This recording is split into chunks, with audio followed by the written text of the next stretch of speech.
Are we on, Chase? Can you? All right. If y'all bow with me in prayer. Father God, we are thankful for this opportunity to be together. We're thankful for Roosevelt County, for Portales, all the people of our county. And so right now, as we come together to look at the future, I just pray that your presence is here, that your leadership and guidance, and that we surrender to you. Father, I'm so thankful for all of our elected officials, our appointed officials. Right now, I'm especially thankful for our first responders, our fire, our police, our sheriff, and praying safety and strength to them. And Father, we are in desperate need of your rain. We need rain for our land, we need rain for safety, and we need you to reign in our county and in our hearts. Thank you for this time together. I pray your blessings on this meeting and that we may walk with you and shine for you wherever we go. In Jesus' name, amen. Allegiance to the flag of the United States of America and to the republic for which it stands, one nation.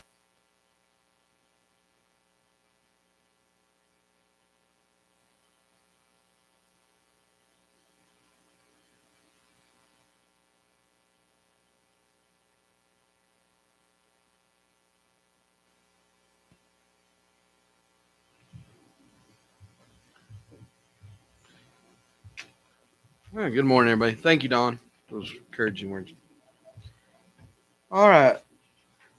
Moving on to Chair would entertain a motion to approve the agenda. The moved and seconded that we approve the agenda. All those in favor say aye. Aye. All those opposed. Item 2, approval of the minutes from April the 19th regular meeting. We approve, sir. Second. The moved and seconded that we approve the minutes of the April 19th. All those in favor say aye. Aye. All those opposed. Ayes have it. Now on to public request. This time, if there's anybody who would like to get up and speak on something, you have 3 minutes to do so. I don't see anybody out there. So we'll move on to elected officials. Assessor's Office, George Beggs with the annual report. Good morning, Mr. Chairman, Commissioners. How are y'all today?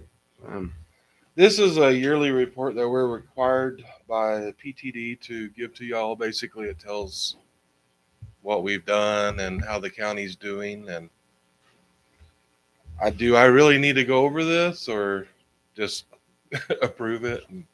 I mean, we're doing good. The county's coming up in revenue, and that big wind farm down there really helped us a lot. And I think we're doing really good. We're on the up and going. Anybody have anything for George?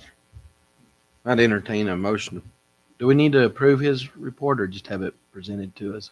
We never. It's just presented. Okay. Thank you. Clerk's Office, Ms. Parks. Okay, I have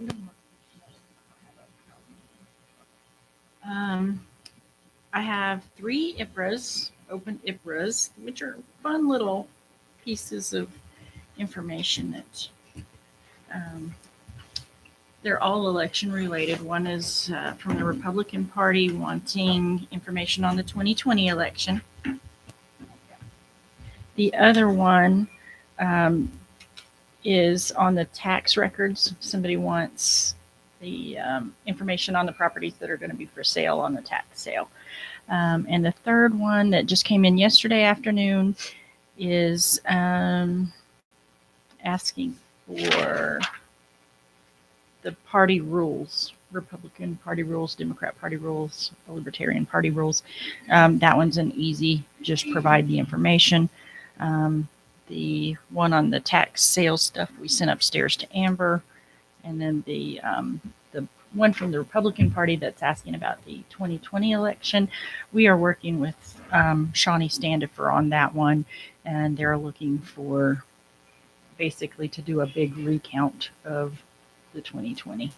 And that'll happen sometime in the next few weeks. We're meeting on the 9th, which is next Monday or maybe next Tuesday, to give her the first part of that so that she can review some of the reports and stuff, and then they'll set up another day to come back and do a recount.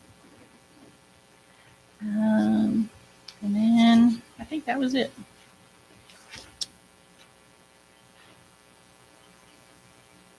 Oh, and, Chairman? and an elections. We're getting ready to do our machine tabulator certifications. We started those yesterday, and they're working on them now. We should be done in about 3 days, and then early voting starts on the 10th. On the 10th. Any questions? Just real quick for the general public, can you state what IPRA, the acronym, means? Inspection of Public Records Act. Thank you. They're the people that want information from us. Right. Basically. Thank you. And anybody can come get those for the tax sale, right? Yes. They have them in the assessor's office and in the treasurer's office, and then they come and review the records in our office to see if there's liens or whatever.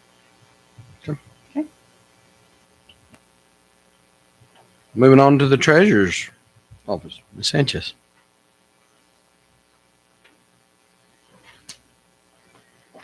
Good morning, Chairman and Commissioners.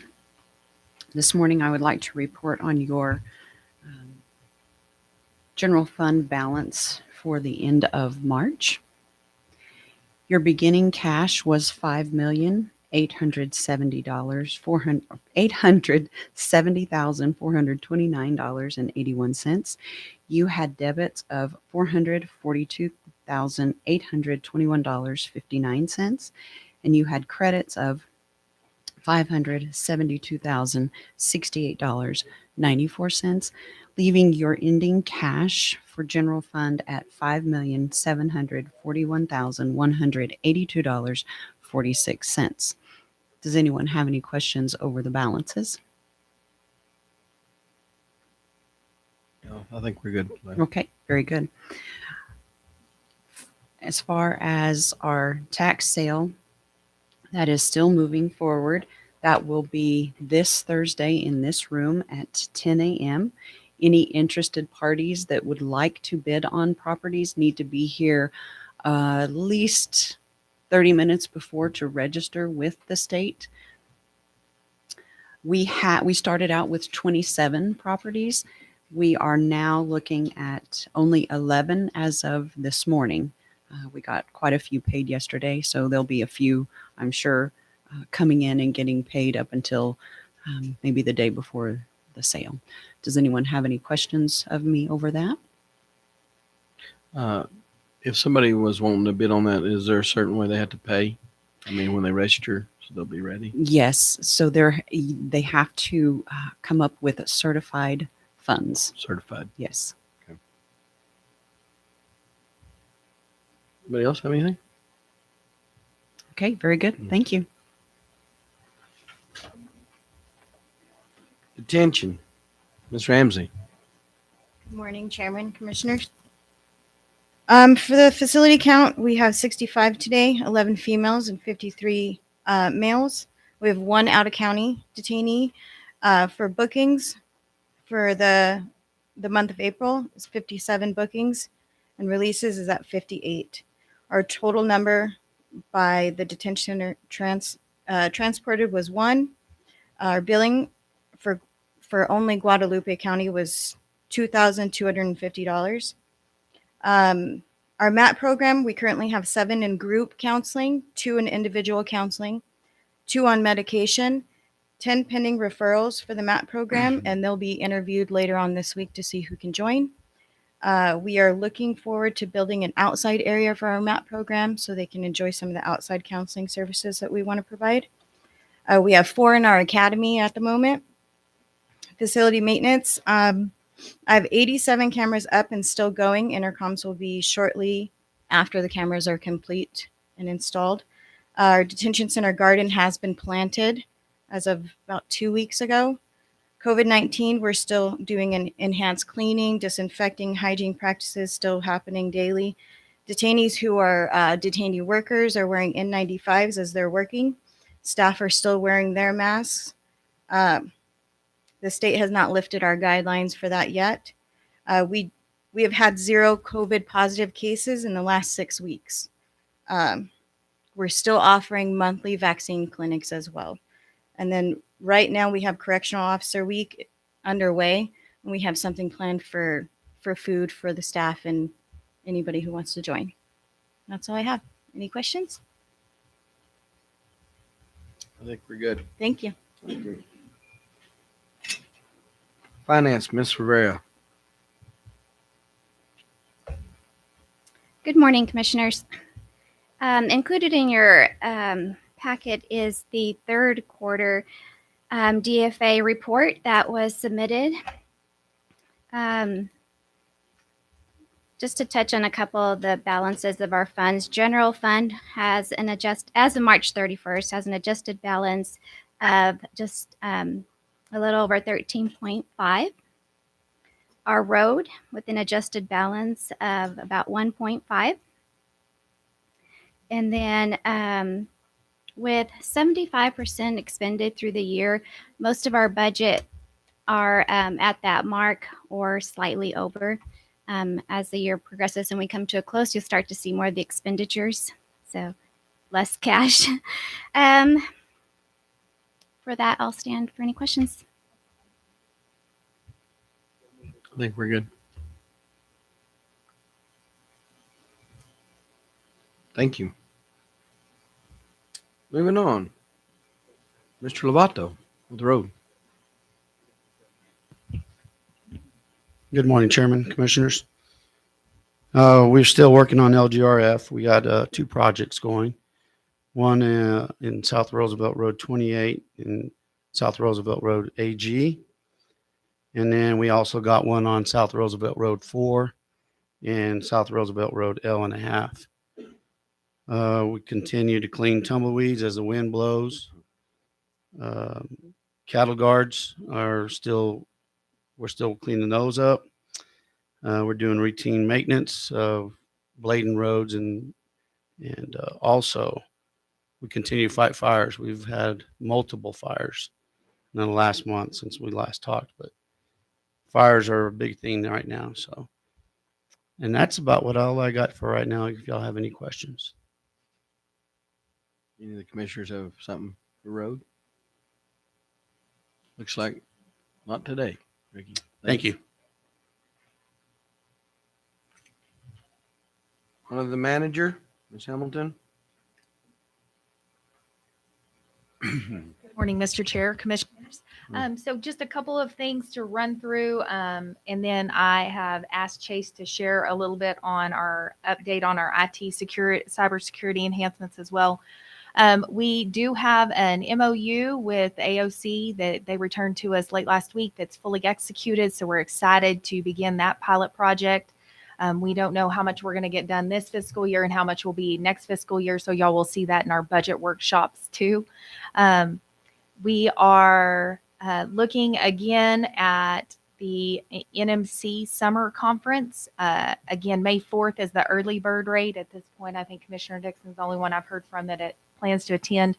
So if anyone else is planning to attend, please let me know today so that we can get everything booked and in for that. The dates again are June 14th through the 17th.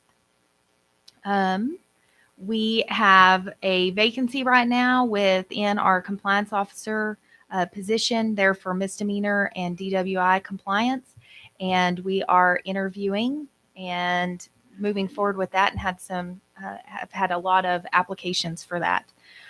We are excited to see what is coming from the DOH. They have a COVID grant for the detention center that has gone through New Mexico counties. Both myself and Ms. Ramsey set in on the training and everything. And so they have some funding to help us with some continued mitigation efforts over there and just supplies and such. I'm sure some of y'all have seen, and Commissioner Dixon sat on the panel and can speak more, but we did want to bring out that the Roosevelt County Community Development Corporation has a new executive director, Ms. Jody Diaz, that was made public. There was a press release, I believe, that was sent out late last week and everything. So in speaking with Ms. Diaz, I don't know if she's going to be able to be here for the budget workshops because she's still working out notice with her previous employer, but we can talk about that more. It's just really excited to see that we have that transition in leadership over at that very important organization for our community and our county, our rural county, right? So We have the summer internship program going. John has been working diligently on that and getting the information out to all of our schools.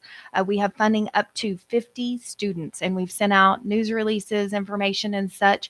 And we're also working to secure places to place all of those students. We've attended events in Elida and Dora both to promote those and gotten information out to all 4 schools in our community.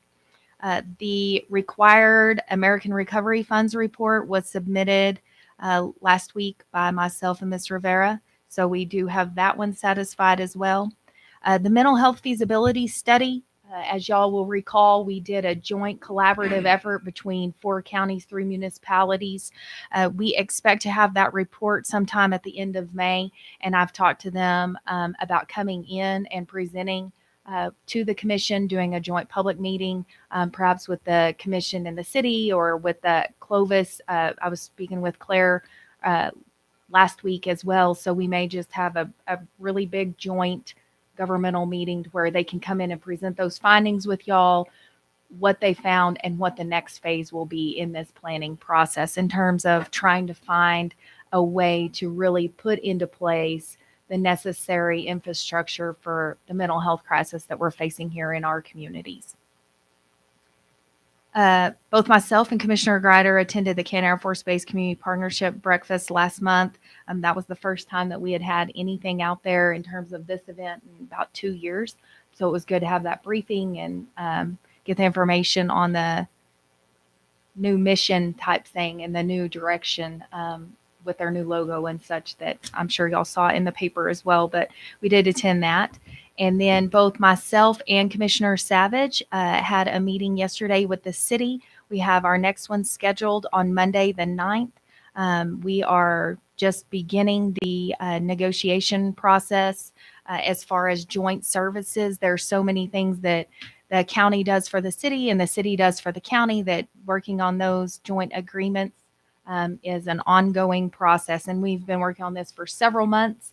Had a meeting with them in March, and then now we've started again in May. And I think that's all. I was stand for any questions. Mr. Carter, you have anything? Yeah, Mr. Chair, members of the board, real quick in reference to that last topic we talked about. I'm really glad to see the city and the county actually was up in discussion. I think that's going to be a great thing. I think you see it be something that's going to really benefit. My mic benefit both entities. But with that, are y'all talking about any type of JPAs like we used to have back in the day with street improvements that with i.e. street improvements that would border city county? Like I know we did a few projects when Debbie Lee was city manager several years ago. One that I can remember is bordered Commissioner Greider's district and mine on O and Bethel Highway.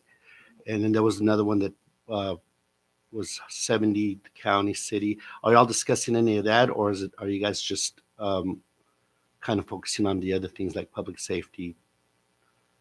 Well, at this point, the immediate things to deal with are the services that are actually rendered, the public safety, the first response, detention, dispatch, those kind of things.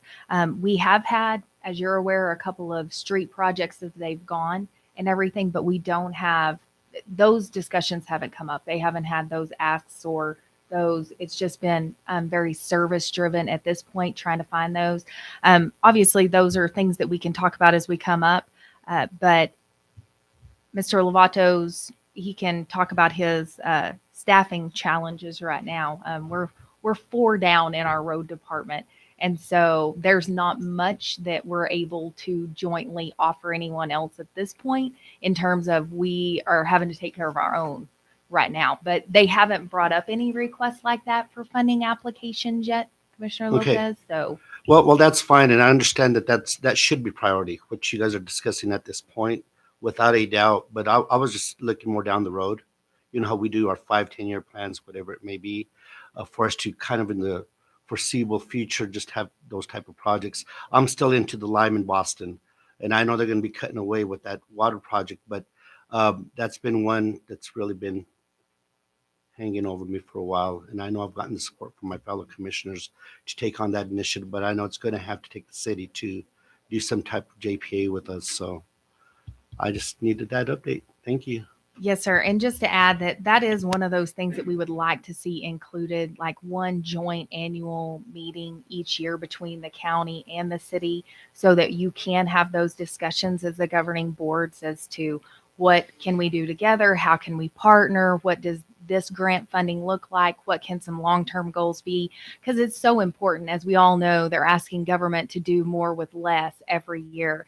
And so how do we really be as efficient and effective as we can working together? So I think that's a great concept, and that's one of our asks. That has been something I've been asking this entire time, because I think it's important to get the governing bodies together. I agree, and I have to mention, I have to throw this out because it's really a downer. Everyone talks about the negative part of gas prices being up. With gas prices up, we're going to have a lot of severance tax, and we're going to have a lot of pork again next year. Would be that's just my speculation or my projection. So if the money's there, I think we should be able to try to tap into those monies for infrastructure and capital outlay.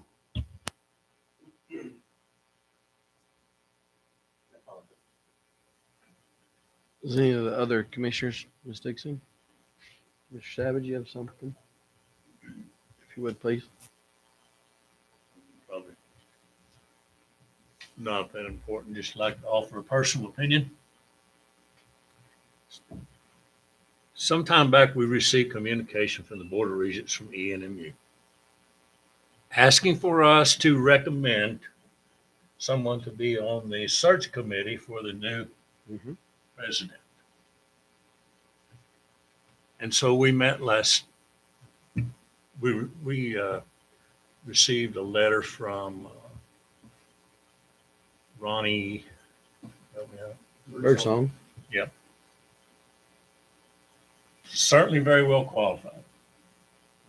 I'm really impressed with her credentials.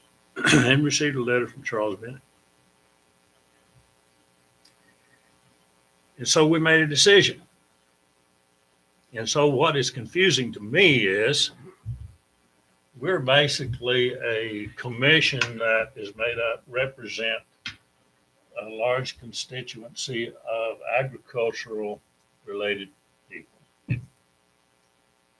So if the Board of Regents sends us a request to this commission to recommend someone from us, a recommendation of us, it would seem to me that they would expect our recommendation, since we are representing the agricultural community, someone from the agricultural community. And Mrs. Birdsong, great. Her credentials are great. And I think she's very deserving to be on that. At the same time, since we are kind of representing the agricultural community, and we're one of the main entities that represent the agricultural community, I think they should have anticipated that our recommendation would be someone from the agricultural community. Now, this is just my personal opinion, but it's not coming from the board. It's just the way I see things. I've been an ag teacher in this community for several years. And I've worked closely with the agriculture department at ENMU since the time that Charles Chambers and Dudley Cash were at that department. And what I've seen through the years is a steady decline in services, steady decline in enrollment, and their policies. I can't understand the policies, their hiring policies. Right now, we have an outstanding professor there from the arts community. And I believe that from my studies in college and what I've been taught, the most effective change agent is a localite. So that's what we have there. A young lady who's very well educated in her field. She's a localite, and she can inspire a lot of people, young people from our community. But she's not getting any support. She can make more money teaching ag than she makes there. So what I'm seeing from the ENMU is a lack of interest and a lack of support for the agriculture community. We make a recommendation from the agriculture community. And after reading the list of people on that committee, I see no representation from the agriculture community. But our recommendation was Charles Bennett. Again, grew up in this community, farmed in this community, ranched in this community, a businessman that supports ENMU and is very involved with the rodeo program, knows what's going on there. I saw him as being the best candidate for us as a board to recommend. But he wasn't selected. And then later on down in the letter that we got from the Board of Regents, Regents reserve the right to select one of the two members to balance the committee's equitable representation. Equitable representation. So I'm saying, where is the equitable representation from the agriculture community? It's not there. I looked at their list. Dr. Alan Garrett, I have a whole lot of respect for him, and I think that he might be someone who understands the agriculture community fairly well, but nothing like Charles Bennett. So what happened there, they asked us to recommend somebody. We consider our options there, recommend someone from the agriculture community. They ignore it. I'm confused. What did they expect? What do they want? We got nothing out of that. So I just given my opinion. Thank you for listening. Mr. Chairman, I'd like to add to that because I had that on my list as well. I would like to echo everything that Commissioner Savage just said. Our appointee, our recommendation, I have known Mr. Bennett for many, many years through Dad. And one thing that I noted for sure after talking to him, every parent knows where their kids go to school and they know everything about that school. All his kids went to Eastern. He was, in my opinion, as well, a very good candidate to represent this county. One of the options we had, my fellow commissioners, is that we could have appointed one of the commissioners to that committee. But I felt that, you know what, let's try to choose someone outside of this board. You know, we could have appointed Commissioner Savage, and I don't think that would have been a problem. So when I saw the list with his name not on it, I did have that. I noted it to my wife immediately. So I think that's a big problem, and I have a problem with that. I don't know if we can proceed with this any further, but that's kind of telling the Board of Commissioners that, you know, Roosevelt County is Eastern. Eastern is Roosevelt County, along with City of Portales. And to not have representation, I think is, I don't want to go as far as to say that it's an insult, but they didn't recognize that we are a Board of Commissioners, that we represent the county and everything within it. So I don't know if there's any other steps that we can take towards this in form of a letter, or us meet with the board chairman or the Board of Regents chairman or whom else. But I do think that the agriculture family in this community should have been represented, but Mr. Bennett would have represented even beyond that. And I was pretty offended with the fact that he was not on that list. And I would like the record to reflect that, Mr. Media. Thank you. Ms. Dixon was. I have something I would like to add. I agree with everything that you said, but I would also like to add to that that doing campaign finance reports has really aggravated me this year for pretty much the same reason. You sit there and you go through, we live in an agricultural state. I mean, that's what runs this state. You do your campaign finance report, and when you go down there and you list businesses There's nothing for agriculture. You have to click other and add agriculture because it's not even on our drop down bar of businesses in New Mexico.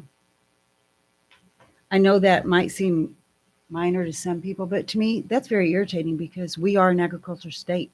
So it comes all the way from the top down that they're just ignoring agriculture all the way around.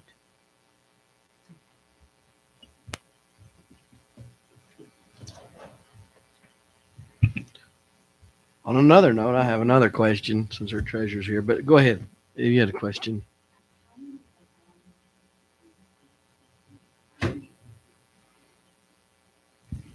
How many were on the selection committee? That's what I think. We got a letter, but I think I'm standing with the other commissioners of, we had to go through the idea of picking someone. We actually gave it thought, process, time out of our commission, and they asked us to pick one, not find somebody and we'll see if we like them. They asked us to pick the one we thought best represented. And that's what we did, and then it was just displaced off to the side. But I have another thing to move on to. I have a quick question for the clerk, assessor, and treasurer. We had a boundary issue, and I was wanting to find out the steps to how we get to the tax collection. Someone buys a piece of land or sells a piece of land, they get a warranty deed from you, right? I mean, they file it in your, and you send that deed to the assessor to be assessed, right? And then the assessor sends it to you to be collected, correct? So where do we go to find out where a mistake, if there's a mistake or something's been filed wrong? I mean, we had this question. Can you don't go out and do a assessment without a deed, do you? Okay. What's recorded? We don't verify the accuracy or the authenticity of the deed. We just record what is presented to us because it is already a signed, notarized original. It should be correct. That's what their title insurance is. Mm-hmm. So who does since we're just filing off paperwork that our courthouse hasn't made, we're just receiving it, reading it, and filing it. So if you have a discrepancy with a deed like that, where do you go to clear it? I mean, You're talking about a legal issue that really is outside it's outside. outside their role, yeah. Because the clerk and the assessor and the treasurer are all looking at the matters of record. So if there can be problems outside the record, and that's an issue for a judge to decide. Okay, so it should all be civil. Yes, sir. That's what I was wanting to clear up. Does any commissioner have anything else they'd like to discuss? All right, let's move on to the new business then. Oh, I didn't. Yeah. We got. Dennis got me out of order. What's right? Oh. Commissioners, Chairman, thank you for having me. I just wanted to give a quick report on the county's cybersecurity. As you're aware, we contracted with SecureWorks to do external penetration testing as well as vulnerability scanning. And we did get the results back from those penetration tests a few weeks ago. And the county's in really good shape. They didn't find any critical, high, or medium vulnerabilities or anything like that. They found 2 low categorized vulnerabilities which have already been fixed, which did not present a security liability for the county. Like I said, they've been fixed. Their recommendations are just kind of the standard recommendations. Keep doing what we're doing. Make sure you have good password policies. They did state in there that it looks like we're doing everything right, that we're following industry's best practices. And, some of the budget items that you'll be seeing kind of revolve around continuing that. We're looking at some dual factor authentication, stuff that the insurance companies are really starting to look at. And just, we're going to continue doing what we're doing, just hardening up the security, the defenses, trainings, phishing campaigns. So yeah, that's kind of where it is. And I'll stand for any questions. I got a question for Chase. So, Commissioner, if I can, I just want to again, what we're doing and what we're able to secure with our contract with Yucca, we would never be able to sustain someone employee-wise with the level of training and expertise that we have with, specifically with Chase, and his patience is with all of us is just overwhelming. But It's nice. Again, this was an audit requirement, as I'm sure y'all will recall in the financial audit. This was part of the things that they were talking about. We've been working with this on the penetration test we've had it requested for over 2 years through CISA. And so we went out on our own and did this just because we weren't getting the responses that we were needing in a timely fashion through the federal government. So to be able to have this, again, just a huge appreciation for Chase, but it speaks to the level of what we're being provided by our local vendor, for the fact that the deficiencies just simply aren't there. We feel good. Now, is it ever 100%? Absolutely not. But we have done every effort to mitigate our risk of cybersecurity to the highest level. And so to that, just thank you, Chase, for your patience Thank you. with all of us and for your expertise. We really do appreciate it. Thank you. Mr. Chairman, I would like to expand on that because I know this issue came up probably almost 2 years ago where it was a national issue. And I know that Amber, the commission had directed Amber to do anything and everything that she could with Chase to collaborate with them to address this issue. So I'm sure I'm going to say it on behalf of the commission, if you guys don't mind. I would really like to show our appreciation for what you've done, the hard work that you've done, and acknowledge the fact that, hey, you guys have stayed on top of it. And it is a major, major issue right now. And we need to keep on top of it. So any support we can give you, I know that I will support you 100%. Thank you. Any more discussion from another commissioner? All right, we're going to move on to new business. Item A, request for the county to consider as serving as the financial agent to the Food Bank of Eastern New Mexico for a grant up to $2 million. Diana. Good morning, Commissioners. I'm Diana Sprague. I'm the director for the Food Bank of Eastern New Mexico. And I'm here to ask that the county be our fiscal agent. We plan to apply for up to $2 million under the New Mexico Food Security Grant. We are working with a really short timeline. This grant was released just last Thursday. It is due May 23rd, Monday, 3 o'clock, and we have a really short time to put together a proposal.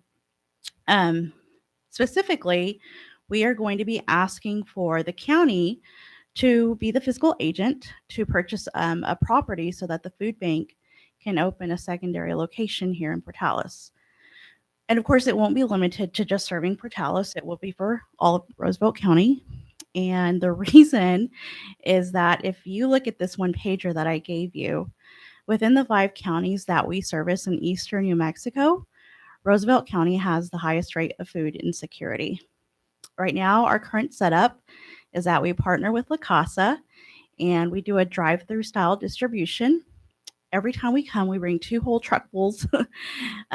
That's about 240 plus boxes every month. That's just here in La Casa. And we will run out every single time within about an hour and a half. We also have partner sites in Arch, Causey, and Elida where we visit monthly. And we also partner with Calvary Cares to put food into their pantry. And it still is not enough. We go by metrics that are referenced at the top of your one-pager. And this is the way that New Mexico's food banks track all of the food poundage and demographics to kind of do a grading of how we do it in each county. And for the first time in my 10 years in food banking, Otero County has slipped into the red. And if you look, Roosevelt County is just not that far behind. So yeah, so today we're asking if the county would be our fiscal agent so that we can apply for grant funding. Is there any questions? I have a question for you. Do you have a building already picked out, land, or is this get the money and then we find something? So part of the proposal will be that we have to have a building and estimate. And right now we have actually been working with Buena Vista Realty for the last 2 or 3 weeks, looking at several properties. There might be one that we could make work, but we're still in the process of looking for properties. The only one thing I have as being a commissioner, being a physical agent, sometimes we get into properties that take a lot more work to fix up after they've been bought, and it becomes the county's burden on all the repairs, the upkeep, and that's something I would really like to know. If we're going to be responsible for the air conditioning, the heating, the cooling, the electric later. So to answer that question, we have a similar setup right now in Clovis where the warehouse that we operate out of is actually owned by the city of Clovis. We lease it from them for $1 a year, but we also have to provide the building insurance. They insure the actual building, but we insure the contents. We pay for all maintenance. We pay for utilities. We pay for the insurance on any staff, on any volunteers that are there. So all of that is covered by the food bank. Next question. Is some of this money will be for purchase of food, or is this just to purchase property and buildings? Our request is going to be to purchase the property, to do some, if needed, minor renovations. And then I would like to explore more of what we are doing right now. So the food bank received American Rescue Plan monies to purchase food. There was an article about it in the Eastern New Mexico News. And we've actually partnered with local producer, Foot Family Meats, to put local meat into the food bank. And so we'd like to explore more of that with more producers in Roosevelt County.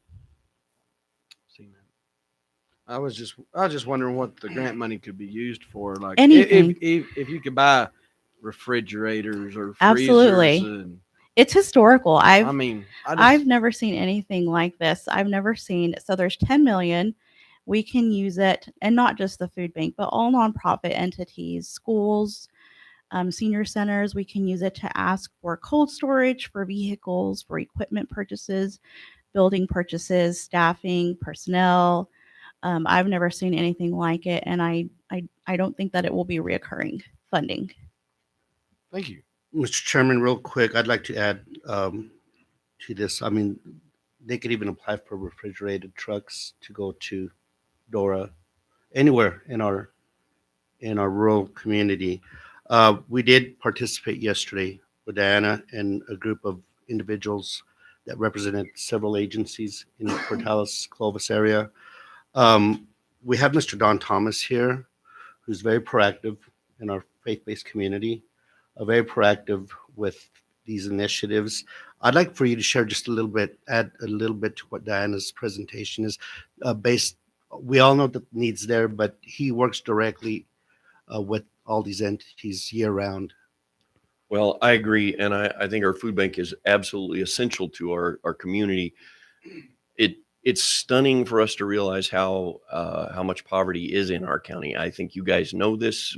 I'm not telling you anything you haven't seen, but being able to have boots on the ground and being able to partner with the food bank and churches and La Casa and anything and everything we can possibly do to get resources out there, specifically food insecure resources. You're talking a lot of children. We have been very involved with the backpack program at food bank. If you don't know much about that, that's a situation where they partner with the schools and some of these families that are not really healthy, and they send home a backpack on Friday with food in it to give them food for the weekend. It's canned food, it's mac and cheese, it's stuff like that are staple items. Some of these kids they're only getting good healthy meals in those situations. So we want to see this where we could have this food bank and have activity not just once or twice a month, but on a weekly basis, really being able to minister to people here in our community. That would be my desire to see in this, and I really would hope that you would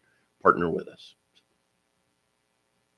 Thank you, Don. And I want to add or emphasize what Diana mentioned earlier. This is historical. This has never happened in the state of New Mexico.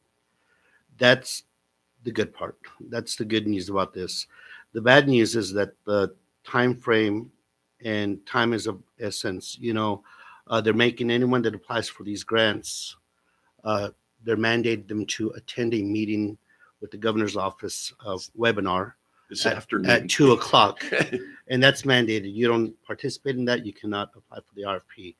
Like they mentioned, the deadline is May 23rd. That's what, 2-3 weeks from today or from yesterday, whatever. So although it's such great news for our community, it's not such great news because if you don't meet the deadlines, I don't know if there's any room for them to expand it. You guys may find out more this afternoon, but it's proven with numbers, research and data has proven that the need is here in Roosevelt County. Clovis has already been, Kerr County has already been partaking in providing so much to our community as it is. We would just like to have our own facility here, feet on the ground, like Mr. Thomas said. But it is tough to become a physical agent, and I did state that to be on record yesterday. I mean, sometimes there's all those unknowns that falls, and I hate to use the word burden because it does fall on the burden of county government and us commissioners, all those unknowns. We get a facility and all of a sudden we have a mold situation or, just those things, and we're legally responsible for that. So on one hand, it's great news. On the other hand, we don't have much time. And then lastly, it's tough to really, I'm gonna support it. I'm gonna support it wholeheartedly, and I'm gonna take my chances with it. But it's needed, and anything that's based on need, and whenever it's to help people, I'm gonna support it 100%. Sprague. Go ahead. You have a question? Oh. Somebody have a.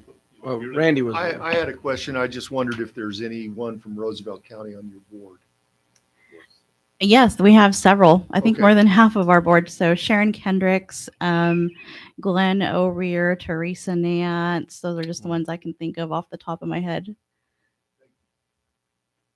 And Diana, if I can ask just about the procurement type stuff. So typically when they ask the county government or city government to be a fiscal agent, then we have to release an RFP for services. We've had to do the similar thing with our healthcare facility. We released an RFP, and then awarded it to La Casa to operate for it within that building for the next 4 years.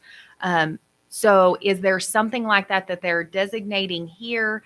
They seem to be doing all of this so quickly and so differently that I'm just wondering if the governor's office is just going to decide to handle this differently in terms of procurement regulations and what they're going to be asking the local entities. Because my understanding is everyone's going to have a fiscal agent if you're a nonprofit. Either this money goes directly to government agencies or you have to have a fiscal agent. So I would love to know a little bit more about what the requirements are going to be in terms of those placed on the fiscal agents.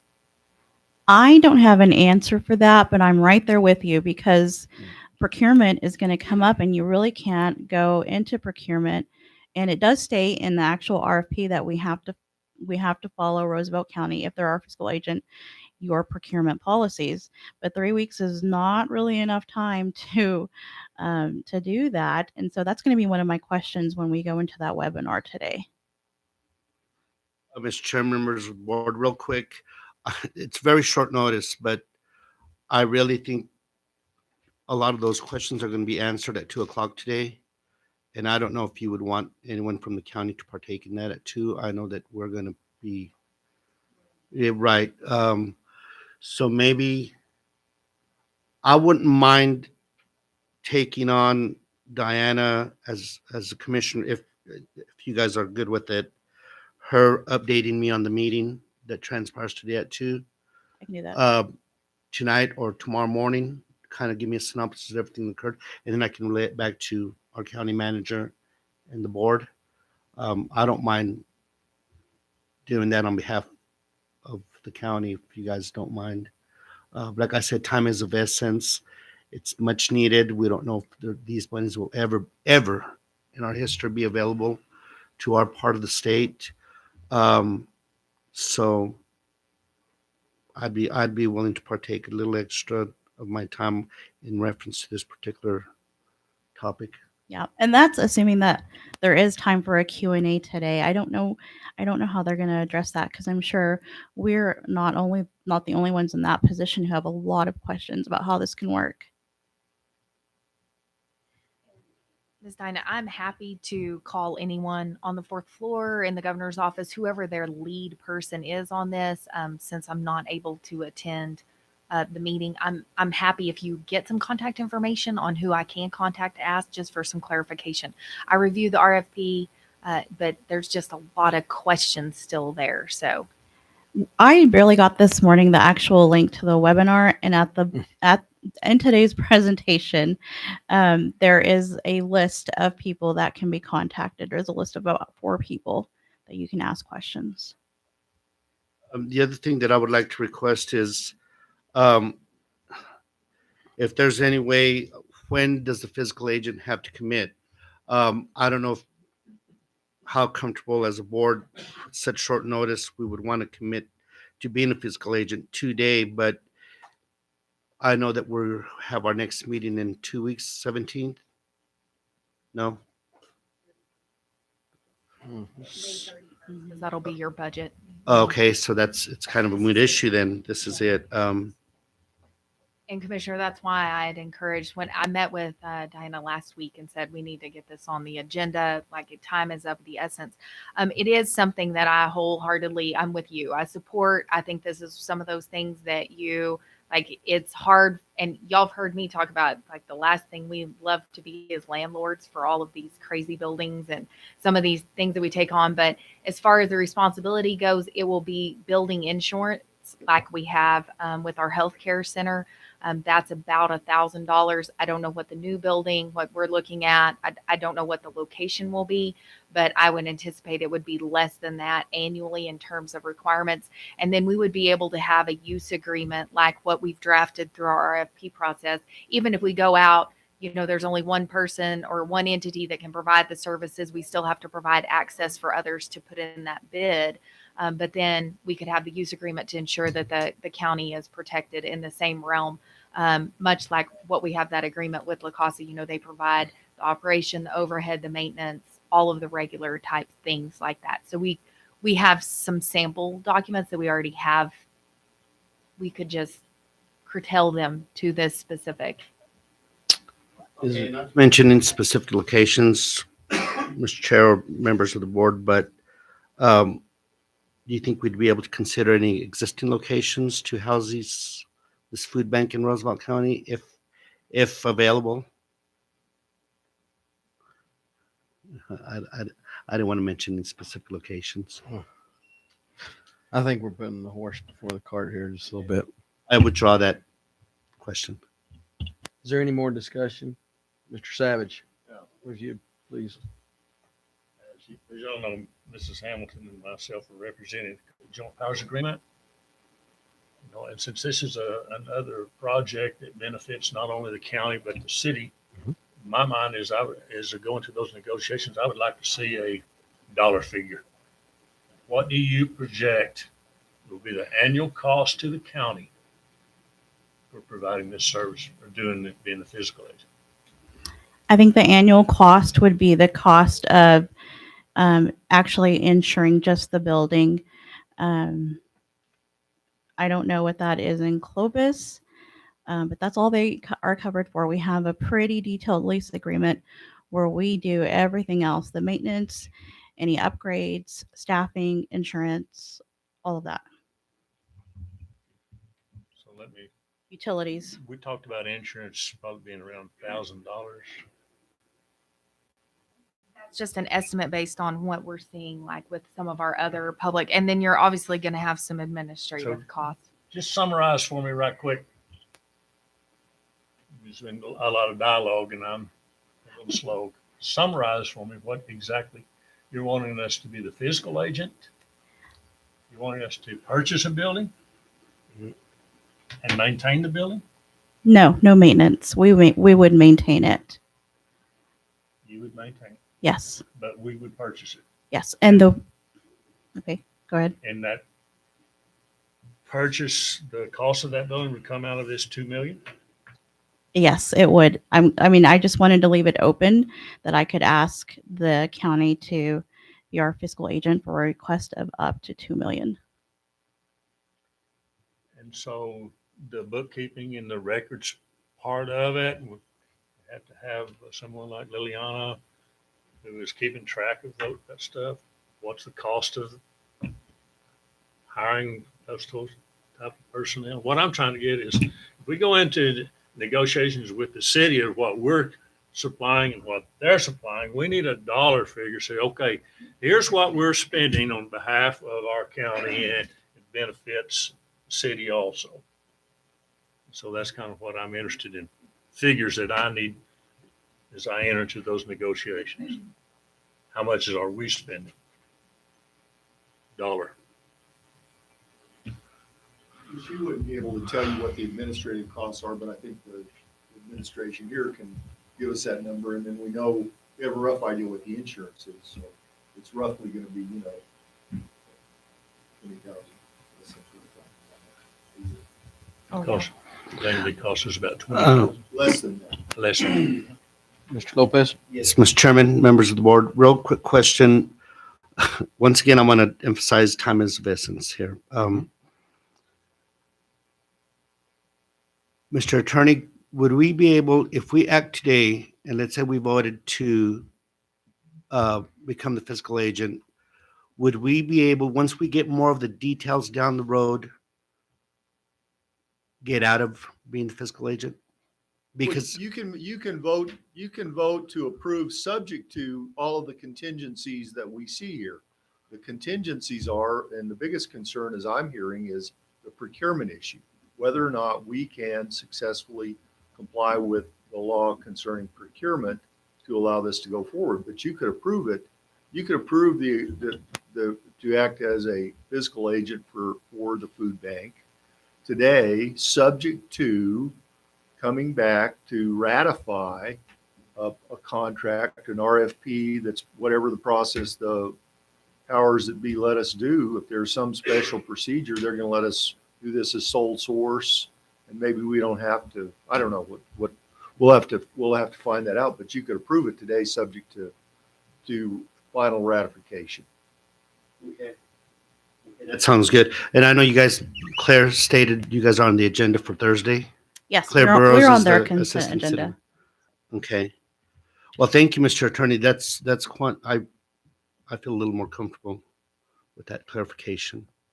So with that, Mr. Chairman, I'd like to make a motion to approve serving as fiscal agent for the Food Bank of Eastern New Mexico to apply for the New Mexico Food Security Grant, which would be up to $2 million, contingent upon or subject upon the ratification of the RFP that will address the procurement issue that's been at hand today or presented today.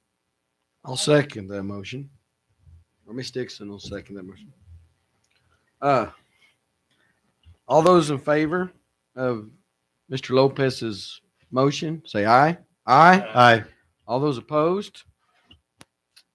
So passes. Thank y'all. Thank you. Item B, presentation of membership with the Eastern Plains Council of Governments. And I think Sandy couldn't be here today. Hey, thank you. Thank you guys. Down. Thank you so much. Mr. Chairman, I was going to have our agenda amended or request for agenda to be amended, but in lieu of that, I would like to just state that she will be here tomorrow for our budget hearing tomorrow afternoon, which was the initial plan. So rather than Okay. striking it from the agenda and amending the agenda, I'd like to just state that for the record, that Ms. Chancey will be back from out of state tomorrow afternoon sometime to Okay. present. On to item C, approval for the county treasurer's office to establish a new bank account for the opioid settlement funds. Directed by the New Mexico Department of Finance, Ms. Sanchez and Ms. Riera. Yes, Chairman and Commissioners. This is litigation, current opioid litigation, national opioid litigation, and it is asking us to open an account to not commingle with any other county funds for settlement money that will come in to our county to be used for the support of opioid addiction. I'm just asking for your approval to open a additional account at JP Stone Community Bank. I would like to add the treasurer, deputy treasurer, chairman, and vice chair as authorized signers on that account. I have a quick question. This account, if we open it, how hard is it to close an account like that? Say this is the last time we get this money, we use it all up. We will, of course, balance that out, come to you as the commission and ask for your request to close the account. It's pretty straightforward. It's not going to be no problem with the state since they're the ones asking us to open it. Okay. Shouldn't be, no. Okay. I don't foresee that. I just don't want to leave a headache for the next person. Sure. Mr. Chair, Yes. I move we approve 5C. The moon second, we approve the 5C to open a new account for the opioid. All those in favor say aye. Aye. All those opposed? Passes. On the Thank you. resolutions. Thank you. Consideration of resolution 2022-20, continuing the declaration of extreme drought and fire danger. I think we all know that this is pretty much the norm here lately. So with that, I'll make a motion to accept resolution 20-20, 22-20. Been moved and seconded that we just declare an extreme drought and fire danger. It's a roll call vote. Mr. Lopez. Yes. Yes. Yes. 5 yes votes. On to item B. Mr. Chair, if I can just to ask real quick on that, very efficient today. So one of the things that you've been seeing is the governor's plea for us to consider something local in terms of fireworks and all of that. The way the fireworks ordinance has now that y'all have in effect as the commission talks about the authorized period of sales being June 20th to like July 4th or 5th, somewhere around in there. So part of this is it's good for 45 days. Yep. So your next meeting, the June 8th, I think, or no, June 13th, 14th, whenever we set that to be able to take care of the votes, we'll have to reconsider this. Is that something y'all would like to have included in there? You need one of the requirements is y'all, of course, have your ongoing drought resolution in there with the fire danger, but then you have to reference the fireworks. So if it is, I just want to make sure that Randy and I are working on that. Okay. It's going to be raining by then. Amen. Positive. But way to be ahead of this game. Thank you. Let's move on to item B. Consideration of the proclamation recognizing May the 11th through the 17th, 2022 as National Police Week and National Peace Officers Memorial Day, May the 13th. Ms. Hamilton. Yes, Mr. Chair, Commissioners. So last year when we were doing our detention, y'all talked about wanting to have some kind of proclamation when it comes up time and everything for law enforcement as well. And so this is one that I was able to find in regards to Police Week. I know it's not deputy official, but it's all law enforcement and everything. Mhm. So this proclamation reads, whereas in 1962, President Kennedy proclaimed May 15th as National Peace Officers Memorial Day and the calendar week in which May 15th falls as National Police Week. And whereas National Police Week is a collaborative effort of many organizations dedicated to honoring America's law enforcement community and give special recognition to those law enforcement officers who have lost their lives in the line of duty for the safety and protection of others. And whereas law enforcement officers strive to maintain a safe environment for all, often while facing significant challenges and dangers, and our community recognizes the important work and sacrifices officers make each day to protect the citizens of Roosevelt County. And whereas the Roosevelt County Sheriff's Office is comprised of 9 deputies, 2 sergeants, a lieutenant and sheriff, 3 transport officers, and 1 executive secretary. And whereas there is more than 800,000 law enforcement officers serving in communities across the United States, including the dedicated members of the Roosevelt County Sheriff's Office. And whereas it is important for all citizens to know and understand the duties, responsibilities, hazards, and sacrifices of their law enforcement agency, and that members of our Roosevelt County Sheriff's Office recognize their duty to serve the people by safeguarding life and property, by protecting against violence and disorder, and by protecting the innocent against deception and the weak against oppression. And whereas nearly 60,000 assaults against law enforcement officers are reported each year, resulting in approximately 18,000 injuries a year. And whereas since the first recorded death in 1786, more than 23,000 law enforcement officers in the United States have made the ultimate sacrifice and lost their lives in the line of duty. And whereas the names of those dedicated public servants are engraved on the walls of the National Law Enforcement Officers Memorial in Washington, D.C., and whereas 619 new names of fallen heroes are being added to the National Law Enforcement Officers Memorial this spring, including 472 officers killed in 2021 and 147 officers killed in the previous year. And whereas the service and sacrifice of all officers killed in the line of duty will be honored during the National Law Enforcement Officers Memorial Fund's 34th annual Candlelight Vigil on the evening of May 13th, 2022.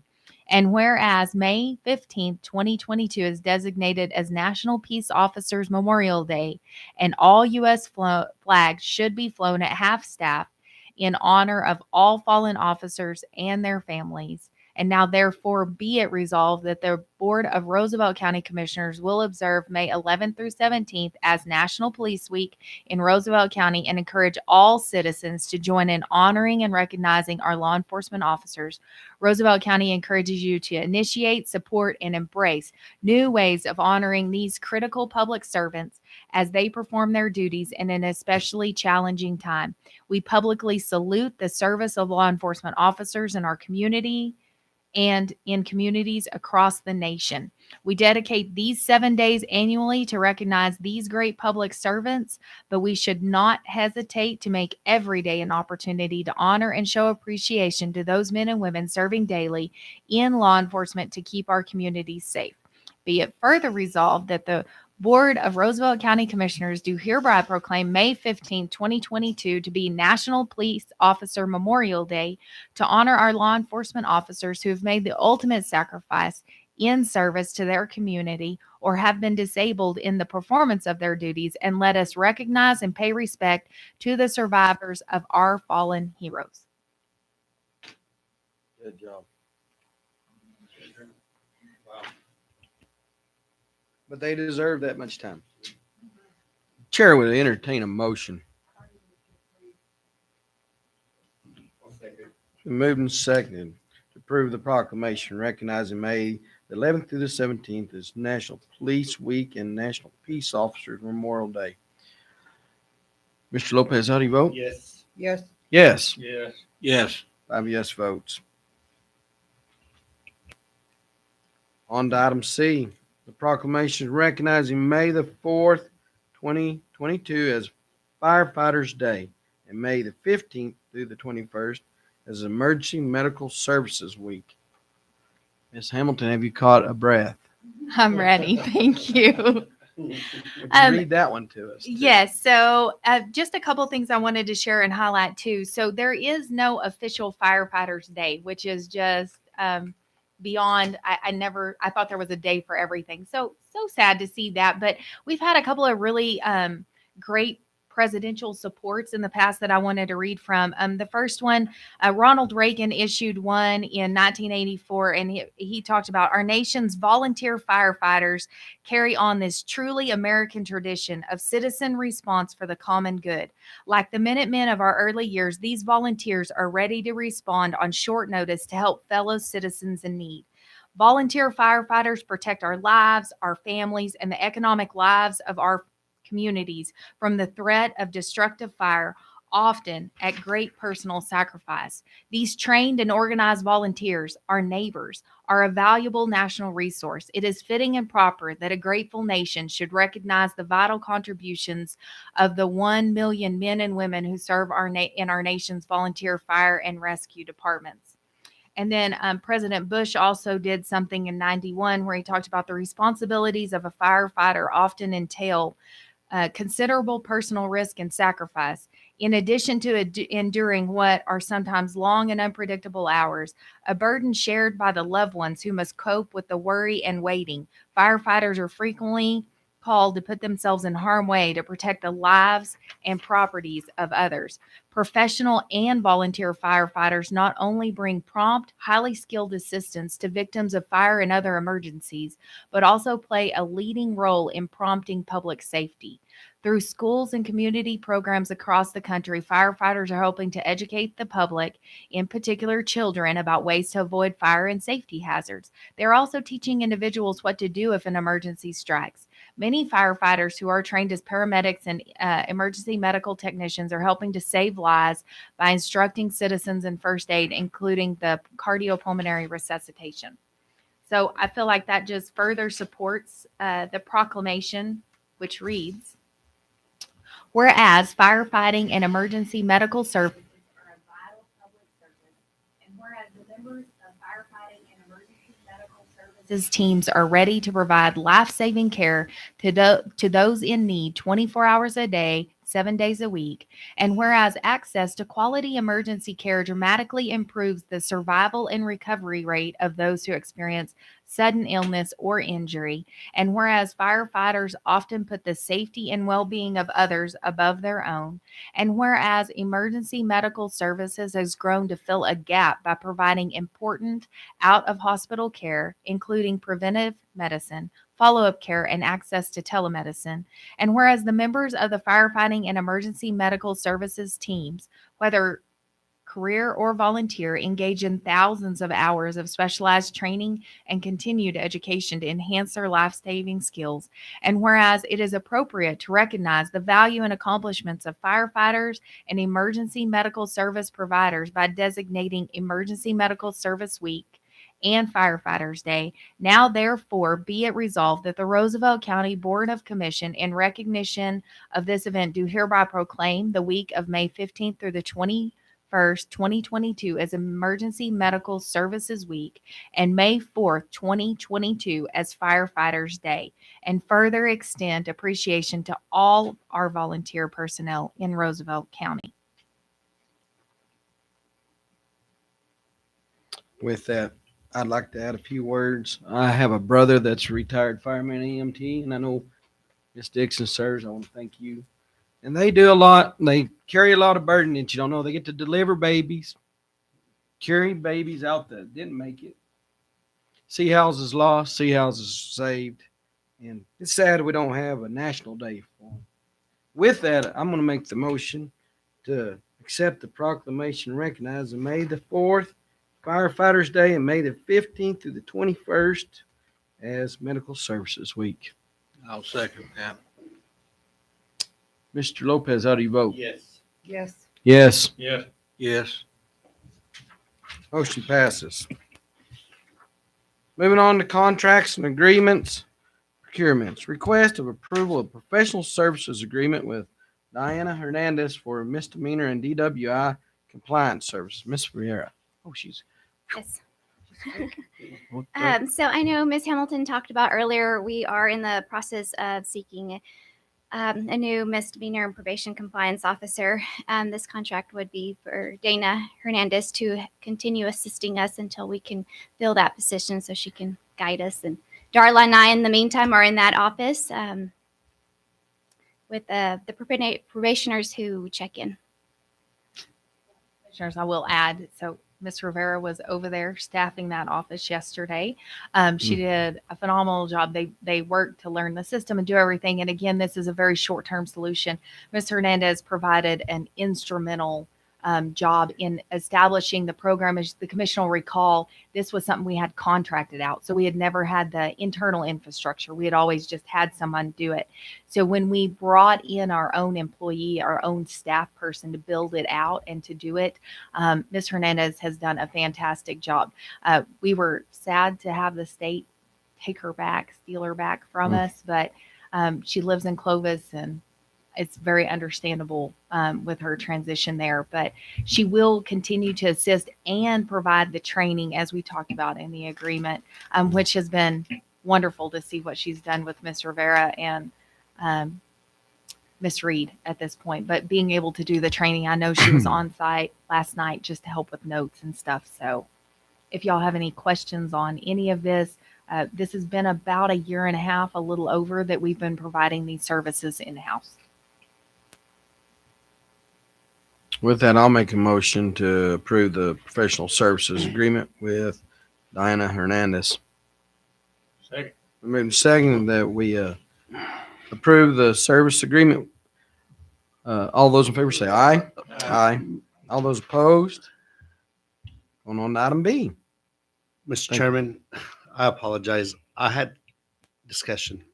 Oh, I was trying to get you. I didn't want to. I just have a couple of questions. So you said we do have a pool of applicants for that position. Do we have an estimated time as to when we're going to fill that position? Soon as possible. So we've been interviewing the last, we have to post our positions per policy, a minimum of 2 weeks. And so as soon as the posting requirement was met, we started scheduling interviews, and Sean has got those. We have some more scheduled this week, and we hope to be making a decision just as soon as we're done with the interview process. Okay. And then it depends on their, so one of the questions in the interview that we ask is what kind of notice is required? How soon would you be able to start? So that'll depend on the successful applicant and what is required with their current employer. Hopefully less than 2 weeks. I apologize if you guys already discussed this, but so we don't have a specific time that we're going to keep Dana on for professional services. So in the contract, we just took it through the 30th day of September to allow adequate time for the transition, the training, and as needed. Ms. Rivera and I talked, and likely may not need the services that long, but we wanted to make sure and have her as a resource. Thank you. with that, do you need to change your vote? No. I vote yes. Okay. Sorry, I got a little fast there. On with item B, request approval of memorandum with understanding with the Secretary of State and the County Clerk's Office. Mandy. This MOU with the Secretary of State is similar to the one that we did last year. The first year we did it was last year for the regular local election, and it's basically a pre-reimbursement of election costs. So they would pay $24,000, which is the estimated cost of our 2020 primary, in advance so that we can cover the cost of our poll workers and our machines and all of the election costs, postage, everything. Get that pre-reimbursement up front from the Secretary of State's office if we sign the MOU. And then if we go over that, we ask for another reimbursement. If we don't spend the whole $24,000, we give some back. So it's a win-win. We don't, if we go over, we get reimbursed. And Yes. Oh. But $24,000 is the estimated cost of our primary election, and that would be paid up front, and then we would cover any other costs afterwards. Mr. Chair, I move we approve memorandum of understanding with Secretary of State and the County Clerk's Office. And moving seconded to accept the memorandum of the Secretary of State, All those in favor say aye. Aye. All those opposed? Motion passes. We do have need for an executive session, so I'd entertain a motion. Dixon, you're real good at that. Motion to go into executive session pursuant to 10-15-1 NMSA 1978, limited personnel matters, attorney-client privilege information pertaining to threatened or pending litigation, specifically Hernandez versus Roosevelt County, Taylor versus Roosevelt County, Porter versus Roosevelt County, Aguilar versus Roosevelt County, Padilla versus Roosevelt County, Plummer versus Roosevelt County, and discuss attorney-client privileged information related to pending or threatened litigation and/or limited personnel matters. Second. So we have a motion to go into executive session. All those in favor say aye. Aye. We are now in executive session.